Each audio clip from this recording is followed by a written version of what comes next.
Hello hi friends, అమ్మవారి దేవి నవరాత్రి 4వ రోజు ప్రసాదం. దీనికైతే ముందుగా మనం ఒక గ్లాసు మినపప్పు తీసుకొని నానబెట్టుకోవాలి. 4-5 గంటలు నానబెట్టుకున్న తర్వాత ఈ విధంగా గ్రైండర్ పెట్టుకొని పక్క తీసుకోవాలి. దీనికోసం అయితే మేము ముందుగా అల్లం, పచ్చిమిరకాయలు, కరివేపాకు పక్కన పెట్టుకున్నాం కోసి. ఇప్పుడు చూడండి, అల్లం, పచ్చిమిరకాయలు, కరివేపాకు, రుచికి సరిపడినంత కొద్దిగా సాల్ట్ వేసుకొని బాగా కలుపుకోవాలి. చూడండి, ఆ విధంగా కలుపుకొని పొయ్యి మీద ప్యాన్ పెట్టుకొని అందులో ఆయిల్ పోసుకొని ఒక మంచి కవర్ తీసుకొని అందు మీద ఆ విధంగా ఫోల్డ్ చేసుకొని మనం ఎగుతున్న నూనెలో వేస్తే మనకి గారెలు రెడీ అవుతాయి. చూడండి, అది చక్కగా ఎగుతున్నాయి. చూడండి, ఒకటి అందులో వేసుకొని ఆ విధంగా వేపుకోవాలి. వేపుకున్న వాటిని మూగుడితో పక్క తీసుకొని పక్కన పెట్టుకోవాలి.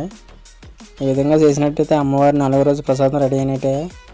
మీకు ఈ వీడియో నచ్చినట్టయితే మీరు సింపుల్గా ఈ విధంగా అల్లం గారెలు చేసుకోండి. మన వీడియో నచ్చినట్టయితే లైక్ చేయండి, సబ్స్క్రైబ్ కూడా చేసుకోండి మన ఛానల్.